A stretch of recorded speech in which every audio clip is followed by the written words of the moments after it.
continue abençoando o ministério de mulheres dessa igreja, porque eu quero te dizer, aqui é só o início daquilo que o Senhor ainda vai fazer neste lugar. Aquilo que está sendo semeando nessa noite aqui neste lugar é o início de uma grande colheita. Você está olhando e dizendo assim, meu Deus, que evento lindo, que evento grande. Mas eu quero te dizer, aqui é só o início para a duplicação, multiplicação daquilo que o Senhor fala sobre a sua vida. E eu queria, irmãos, que você abrisse comigo lá em Salmos. Livro de Salmos, de número 126. O Senhor ministrou uma palavra ao meu coração. Salmos de número 126, a palavra do Senhor vai dizer-nos assim. Quando o Senhor restaurou a sorte de Sião, ficamos como quem sonha. Então a nossa boca se encheu de riso e a nossa língua de júbilo. Então, entre as nações se dizia, grandes coisas o Senhor tem feito por eles. Com efeito, grandes coisas fez o Senhor por nós. Por isso estamos alegres. Restaura, Senhor, a nossa sorte, como as torrentes no Neguebe. Os que com lágrimas semeiam, com júbilo ceifarão. Quem sai andando e chorando, enquanto semeia, voltará com júbilo, trazendo os seus feixes. Amém? Glória a Deus. Pode sentar dando glória a Deus. Aleluia. Irmãos, nós estamos aqui diante de uns salmos. Esses salmos é bastante conhecido pela igreja do Senhor. E eu escolhi esses salmos, irmãos, porque ele tem tudo a ver com aquilo que está sendo trabalhado na temática aqui na igreja. Enquanto eu estava na minha casa, eu perguntava ao Senhor e dizia, Deus, qual o desejo que o Senhor anseia que eu traga, qual a palavra que o Senhor anseia que eu traga para a igreja? E o Senhor ministrava comigo a respeito desses salmos. Então eu queria que você, mulher, dobrasse a sua atenção para entender a mensagem que eu quero trazer aqui neste lugar. Eu prometo que eu não vou me demorar, mas eu sei que aquilo que eu entregar, com certeza irá edificar a sua vida. Os salmos que nós estamos trabalhando, é um salmos que faz parte de um compêndio, que se encontra entre o Salmo 120 e o Salmo 136. Esse compêndio leva-se o nome de Salmos dos Degraus. Esses salmos, eles eram muito conhecidos entre o povo de Israel, porque o povo de Israel, eles pegavam esses salmos e eles utilizavam quando eles iam uma vez ao ano adorarem na casa do Senhor. Então, o povo de Israel que não morava em Israel, morava nas cidades circunvizinhas, tiravam uma vez ao ano para irem adorar o Senhor. Então, uma vez ao ano, eles escolhiam um dia de irem adorar o Senhor. E a história, a Bíblia nos informa, irmãos, que o povo de Israel, quando eles saíam das suas casas para adorar o Senhor, eles pegavam esses salmos, que eram os salmos de número 120 até o 136, e eles utilizavam esses salmos como cânticos para Deus. Então eles, enquanto iam caminhando em direção à casa do Senhor, eles começavam a cantar esses salmos. Então eles começavam do Salmo 120, depois passavam para o Salmo 121, depois para o Salmo 122 e aí em diante, e eles iam cantando ao Senhor. Mas por que, missionária, essas pessoas faziam isso? Porque se você for estudar a história, você vai entender que nas cidades circunvizinhas ao povo, a Israel, havia um certo perigo. As pessoas, quando elas saíam das suas casas para irem a Israel adorar o Senhor, elas passavam por vales, elas passavam por situações de perigo. E no meio dessa situação, elas precisavam de algo para encorajar elas. Então, elas utilizavam o louvor como um meio de encorajamento para estarem chegando na casa do Senhor. E a primeira coisa que o Senhor ministrava nessa noite aqui ao meu coração, eu não sei qual a situação, mulher, que você está passando. Talvez seja uma situação que esteja gerando medo em seu coração. Talvez é uma situação que esteja gerando receio em seu coração. Mas eu quero te dizer nessa noite, eu quero ministrar uma palavra para o teu coração nessa noite aqui neste lugar. Talvez você chegou aqui dizendo: eu já não tenho mais força para adorar o Senhor. Mas sabe qual é o segredo para você passar esse vale? Sabe qual é o segredo para você seguir e continuar chegando na casa do Senhor? É você continuar cantando louvores a Ele. Talvez você ache que isso seja bobagem, isso seja besteira, mas quem passou pela experiência vai entender o que eu estou dizendo. Quantas vezes você está na sua casa e vem aquela opressão maligna? Porque todo aquele que está na casa do Senhor fazendo a vontade de Deus, o diabo não fica satisfeito. Talvez você chegou aqui nessa noite dizendo assim: Deus, como eu estou angustiada, atribulada, como eu estou com medo. Aí o Senhor fala para você: comece a cantar ao Senhor. Comece a adorar ao Senhor. Porque enquanto você adora aqui neste lugar, o Senhor vai te guardando, o Senhor vai te livrando, o Senhor vai te protegendo, o Senhor vai estando contigo. O segredo é adorar ao Senhor. Essas pessoas utilizavam esses salmos, iam caminhando até a casa do Senhor. Quando chegavam ali, adoravam a Deus. Mesmo em perigo, eles não desistiam de adorar o Senhor. E os Salmos de número 126 contam-nos um pouco da história do povo de Israel. Porque o contexto que está acontecendo aqui é um contexto em que o povo de Israel estava em cativeiro na Babilônia. A Bíblia vai nos informar, irmãos, que o povo de Israel vivia em Israel muito bem, sendo abençoado pelo Senhor. Mas eles decidem, durante um tempo, em dividir a adoração que era somente de Deus com outros deuses. Mas eu queria que nessa noite você falasse para sua irmã que está do seu lado, saculejasse ela e dissesse assim: Deus não divide a glória dele com ninguém. Aí olha para ela de cantinho de olho e fala assim: Deus não divide você com ninguém. Deus não divide você com ninguém. Aí Jesus, o que é que Deus faz? O povo estava em Israel, só que o povo começa a adorar outros deuses. O povo começa a se distanciar da presença do Senhor. E aí o Senhor, para resgatar a adoração, a intimidade desse povo, novamente, a exclusividade que era do Senhor e somente de Deus, porque Deus não divide a glória dele com ninguém, o Senhor permite o povo entrar em um cativeiro. Como lá em Jeremias, capítulo 25, Jeremias já anunciava, e tantos outros profetas diziam: olha, se vocês não se consertarem, Deus vai permitir vocês entrarem em um grande cativeiro. E assim aconteceu, porque a Bíblia vai nos informar que esse povo passou 70 anos em um cativeiro. 70 anos em um cativeiro babilônico. O povo foi castigado pelos babilônicos. Só que a Bíblia vai nos informar, irmãos, que Deus levanta um grande rei. Porque a Bíblia vai dizer que toda autoridade instituída debaixo do céu é permitida pelo Senhor.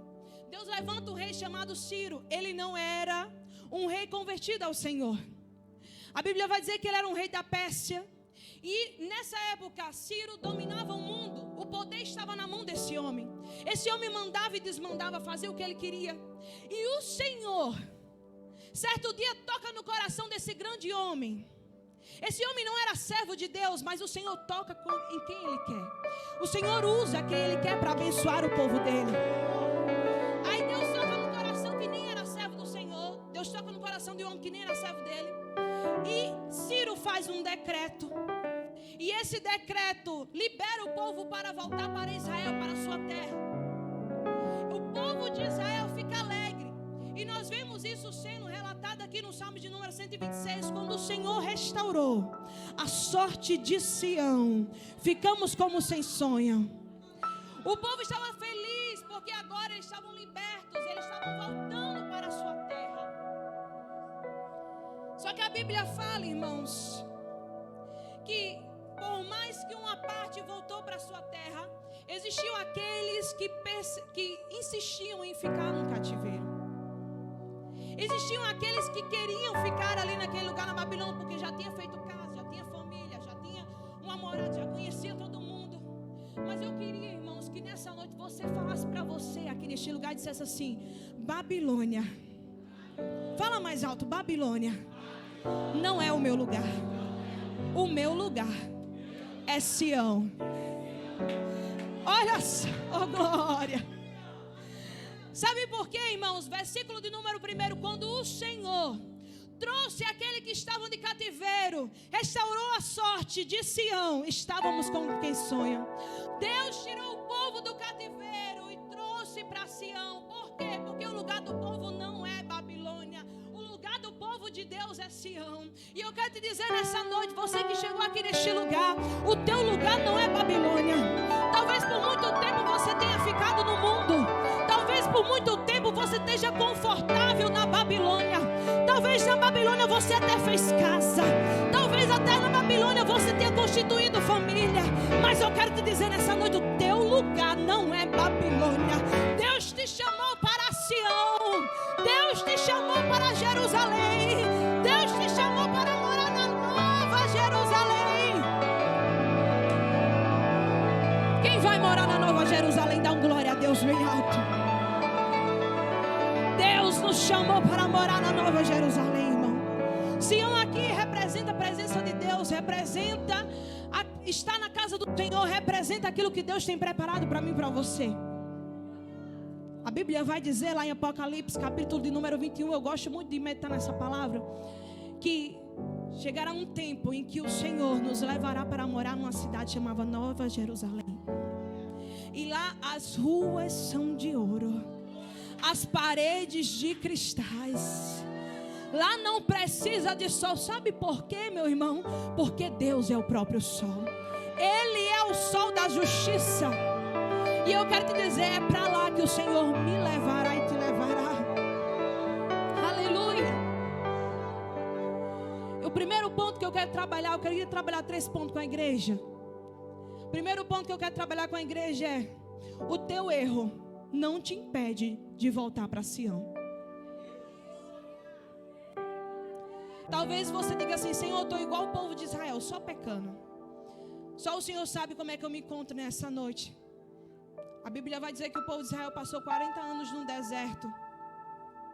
E durante esses 40 anos, eu vou falar mais um pouquinho lá na frente, Deus lapidou essas pessoas. E eu quero te dizer, irmãos, sabe por que Deus levou o povo de Israel para o deserto? Porque o Egito não era o lugar dele. Babilônia, Egito, mundo não é o meu lugar, não é o teu lugar. Talvez você esteja assim: não, mas eu sou pecadora demais, Senhor. Mas eu quero te dizer, irmãos, grava isso no teu coração: o teu erro não te impede de você voltar para Sião. O teu lugar e o meu lugar é Sião. Se o inimigo trabalhou na tua mente, se o inimigo falou no teu coração dizendo: olha lá, vai pecar de novo. Ah, você vai para a igreja para quê? Você vai voltar para Jesus para quê? Se quando vier a tentação, se quando vier o pecado, você vai se desviar. Aí eu quero te dizer nessa noite: permanece, continua, vem, se converte 1, 2, 3, 4, 5. Não importa, um dia você vai se firmar. Tem um irmão lá na igreja chamado Tiago. O pastor sabe, primo da irmã Joyce. Irmãos, todo culto a gente sabia que alguém ia aceitar Jesus. Era o Tiago. Todo culto, irmão, o Tiago ia lá, levantava a mãozinha, no outro dia voltava para o mundo. Mas teve um dia que Jesus pegou Tiago, que Jesus tomou Tiago. E aí Tiago não ia mais para o mundo. O Tiago agora, em vez dele ir para o baile funk, o Tiago, em vez de ir para as festas do mundo, o Tiago ia para o monte orar. E todo dia a gente ligava para o Tiago e dizia assim: Tiago, você está onde? Eu estou no monte orando. E Tiago, irmãos, Deus deu uma reviravolta na vida do Tiago. Porque o Tiago antigamente ele se prostituía, ele fazia coisas erradas, mas aí Deus casou o Tiago. Aí Deus transformou o Tiago e tornou ele um baixista da casa do Senhor, um tocador, um levita. Porque é assim que o Senhor vai fazer na sua vida e na minha vida. Glória, louvado seja o nome do Senhor. Irmãos, não te impede de voltar para a casa do Senhor o teu erro.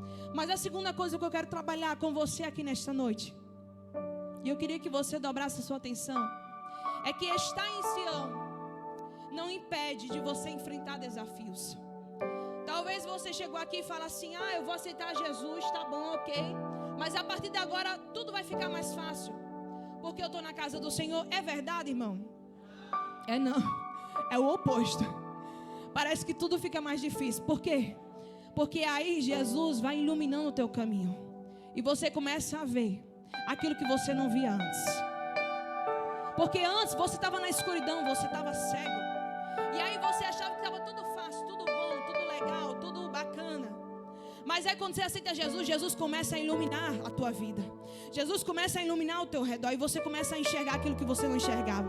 As amizades que antes você achava que era tua amiga, que era fiel a você, aí Jesus começa a mostrar, não é nada disso. Jesus começa a mostrar onde é que você precisa melhorar, quais são os seus defeitos, as suas falhas, porque a luz de Cristo faz isso na nossa vida.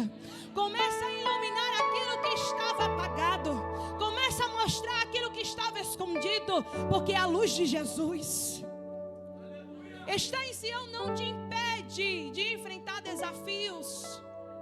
Nós vemos aqui no versículo de número 4, restaura, Senhor, a nossa sorte, como as torrentes no Neguebe.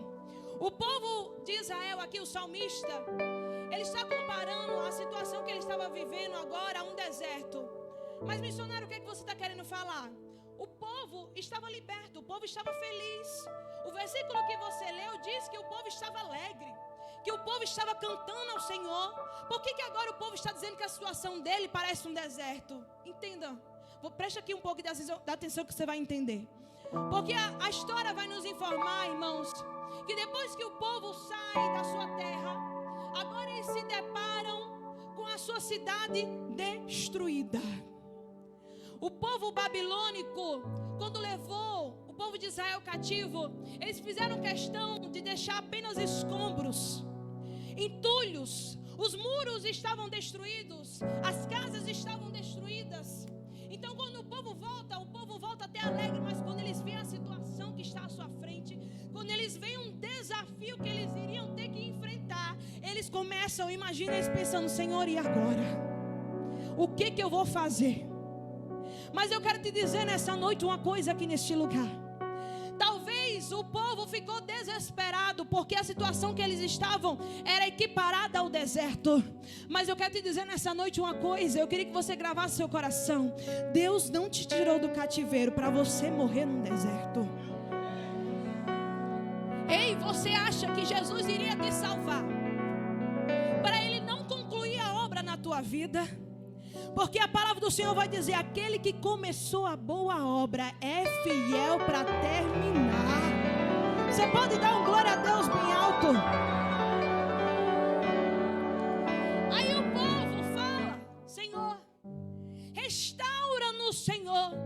Sabe por que o povo clama por restauração e não mais por libertação?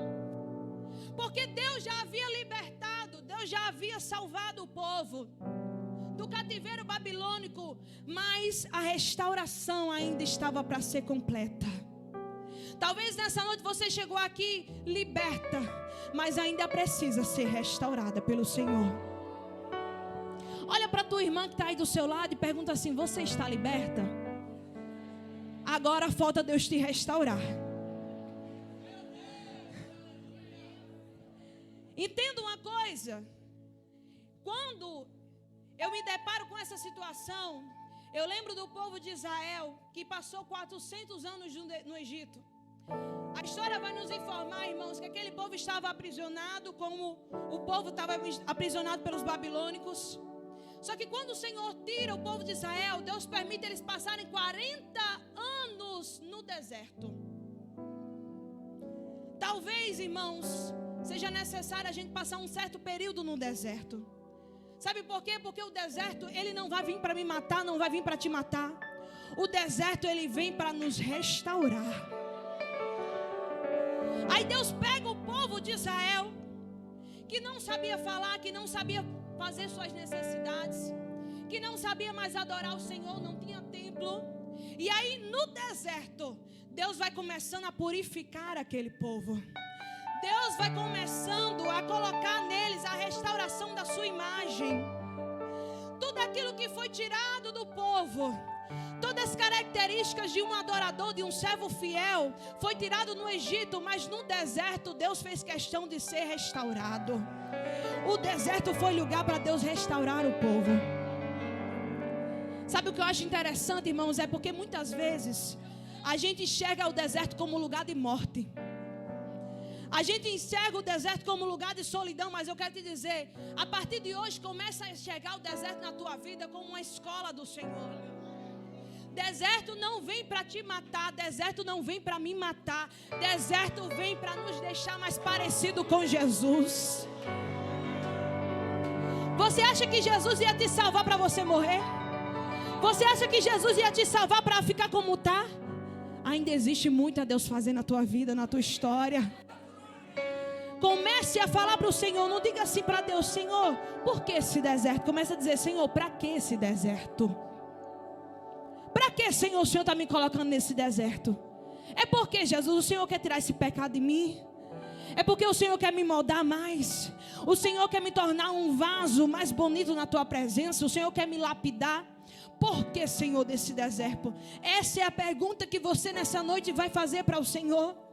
E a Bíblia vai dizer, irmãos, que quando o Senhor tira o povo de Israel do Egito, leva para o deserto 40 anos.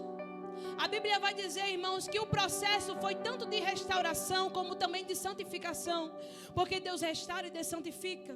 É tanto que o Senhor fala para Moisés e diz assim, Moisés fala para o povo e diz assim: santificai-vos hoje, porque amanhã eu farei maravilhas no meio do povo.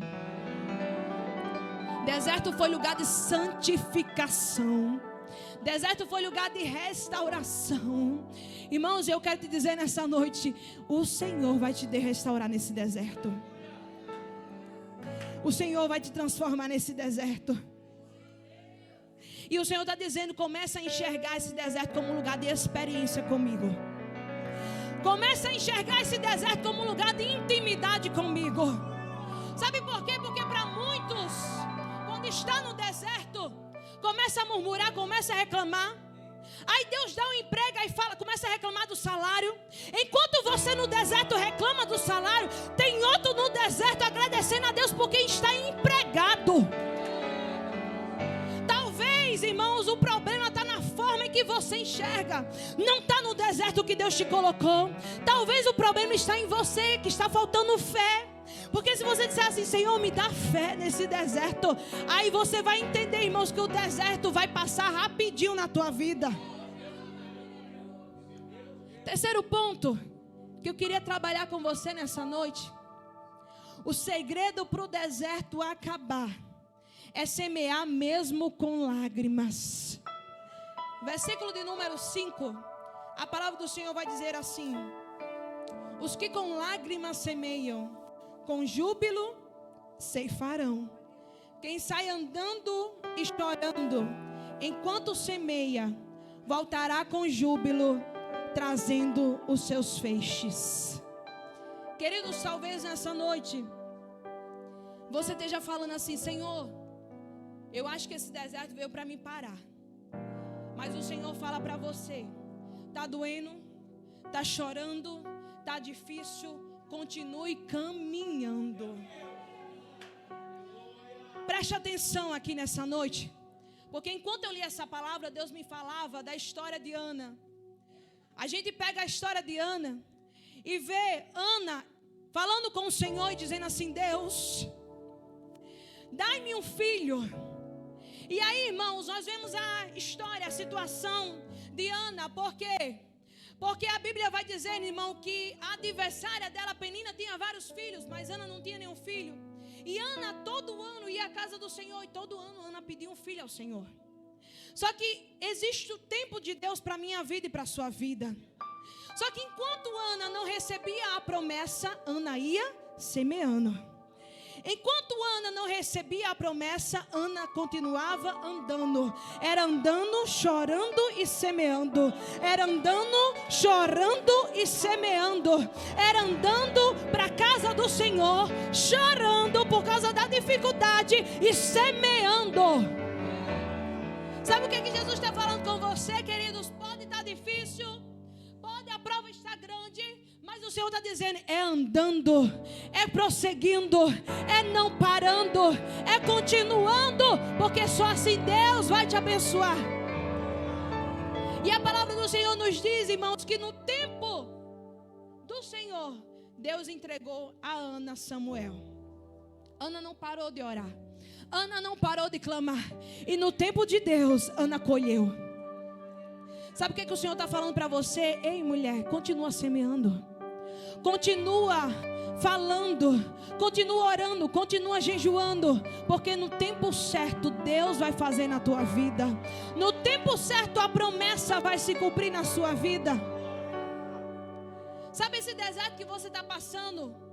Deus fala para você nessa noite: ei, o segredo é você semear. E se nós formos estudar um pouco aqui a palavra do Senhor, nós entendemos, alguns estudiosos vão dizer que essa semente é a semente da palavra. É a semente da palavra do Senhor. Sabe o que o Senhor está ministrando para o meu coração e para o seu coração? Deus está dizendo: você vai passar pelo deserto, mas você vai passar pelo deserto semeando a palavra do Senhor na tua vida. Sabe quando você estiver no deserto, aí você vai dizer assim: ah, Senhor, eu sei que o meu Redentor vive e que por fim Ele se levantará. Aí a prova aperta e você diz assim: 1000 cairão do meu lado, 10.000 cairão à minha direita, mas eu não serei atingido, porque o Senhor dá ordem aos seus anjos para me guardar. Aí você está passando pela peleja, parece até que vai faltar. Salmos de número 23 vai dizer assim: o Senhor é o meu pastor e nada me faltará. Parece até que vai faltar. Parece até que o Senhor vai deixar faltar. Mas aí o Senhor está dizendo: começa a semear a palavra da vida no teu coração. Começa a semear a palavra de Deus no teu coração. Às vezes a gente só liga de semear, pastor Fábio, para o irmão que está à nossa direita, para o irmão que está à nossa esquerda. A gente que prega, às vezes a gente está na dificuldade, na prova, e a gente esquece de semear a palavra para o nosso coração. Mas nessa noite o Senhor não está cobrando você de semear para A e para B.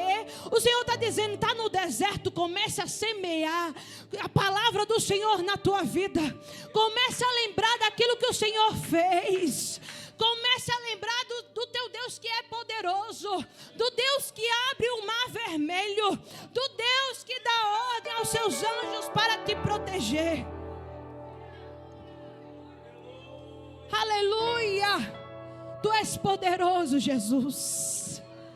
Tu és poderoso, Jesus. Tu és poderoso, Jesus. Aleluia.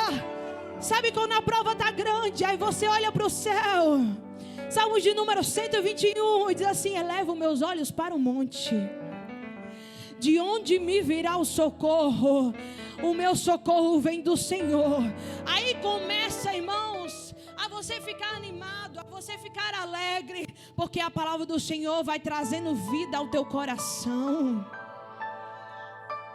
Aleluia, glória a Deus.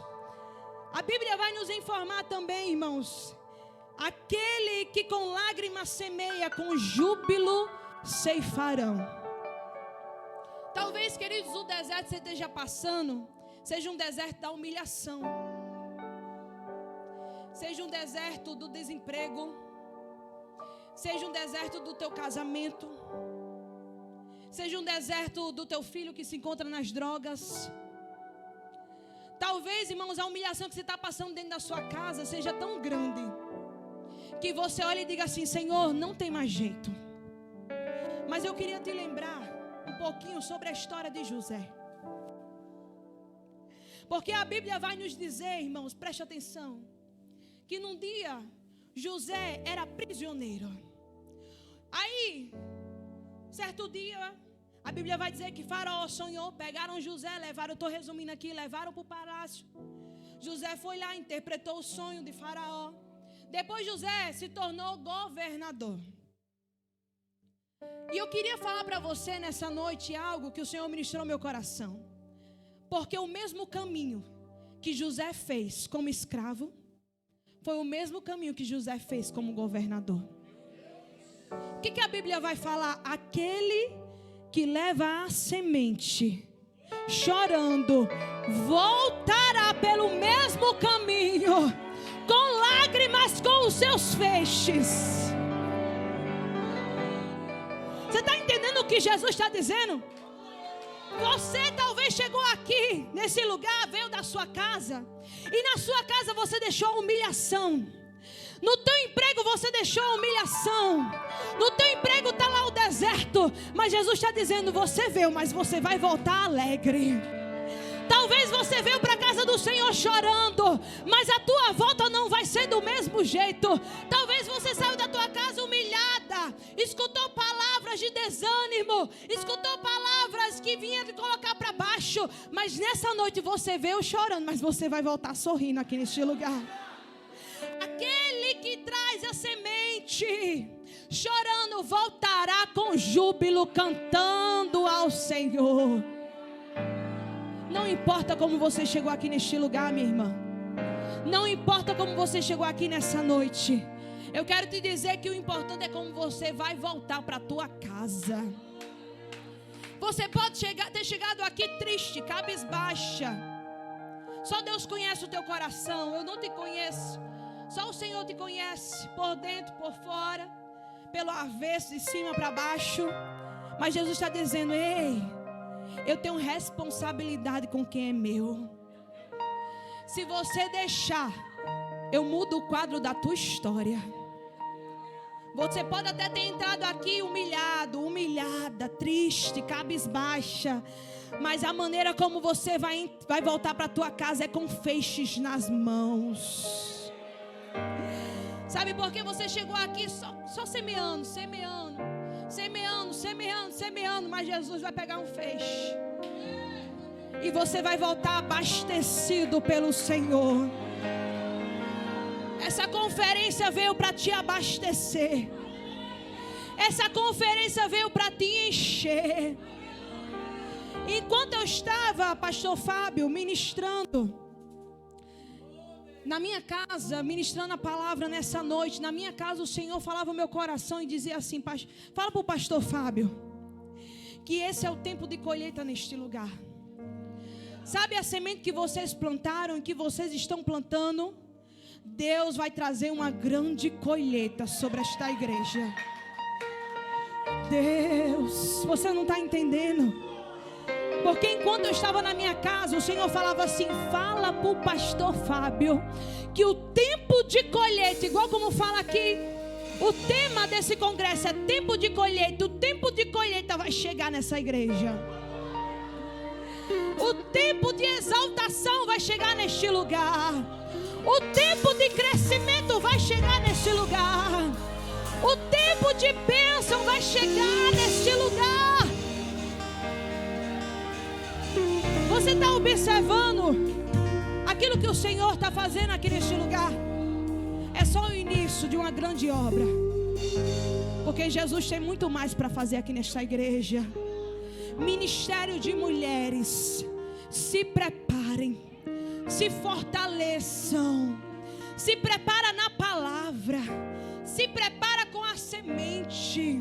Porque vai chegar um tempo que Deus vai usar cada uma de vocês para semear na vida de outras mulheres. Vocês semearão a semente do Evangelho, e essa semente dará um fruto a 30, a 60